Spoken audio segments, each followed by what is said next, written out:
An engineer is designing a runway for an airport. Of the planes which will use this airport, the lowest acceleration rate is likely to be 3 meters per second squared. The lowest takeoff speed will be 65 meters per second. And just kind of a side note, how many miles per hour is this? Assuming the minimum parameters for the same plane, what's the minimum allowable length for the runway?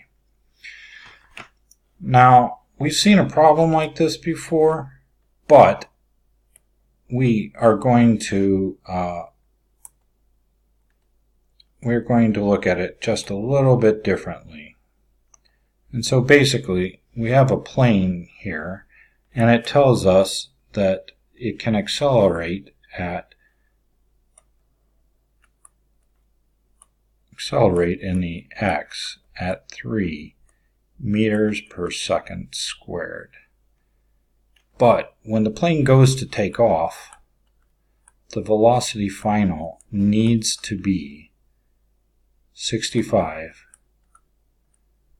meters per second.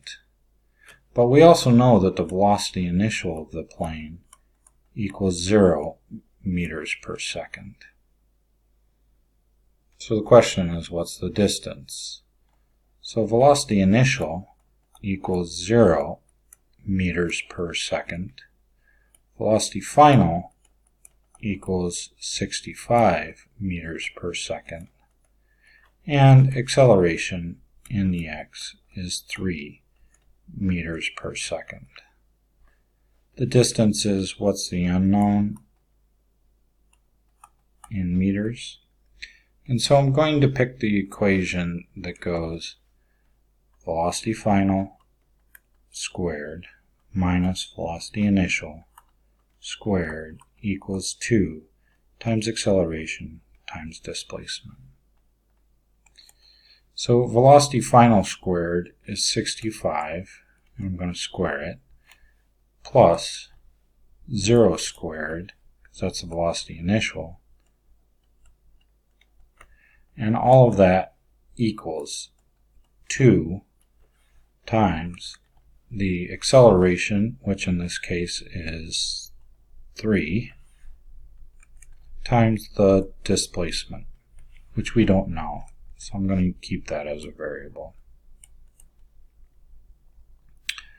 65 squared, when you square it, is 4,225, plus 0 squared is 0, so that blows up. 2 times 3 is 6, but that is still times displacement in the x. In order to get displacement in the x all by itself, I'm going to divide by 6, and that's so that the 6 cancels with the 6. But whatever I do to the right, I must do to the left as well. And I get displacement in the x to be 704.1666 meters.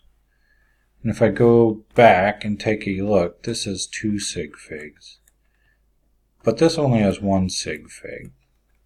So my answer, when I'm all said and done, needs to have 1 sig fig. And you need to be kind of careful, because the 7 is significant, but you need to add zeros behind it in order to put that 7 in the correct place. Now you don't want to add a decimal, or else you'll have too many significant figures. Now there's a second question involved, and it asks, what is 65 meters per second in miles per hour? And this sounds like a job for dimensional analysis. So 65 meters over 1 second. I need to find a ratio that's going to get me one step closer to miles. So I know that 1 kilometer equals 1,000 meters. And I chose this so that meters cancels with meters, leaving me in kilometers.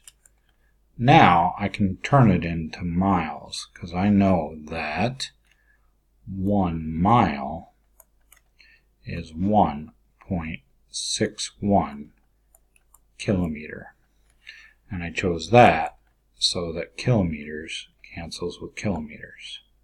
Now I'm in the correct units for displacement, but I'm going to basically start a brand new dimensional analysis problem in order to get seconds into hours. So I know that 60 seconds equals 1 minute. And I do that so that I can cancel seconds with seconds. And I'm almost there. I know that there are 60 minutes in 1 hour. And that means that minutes cancels with minutes. And now this becomes a math problem in which I multiply all the numbers on the top, 65 times 1 times 1 times 60 times 60.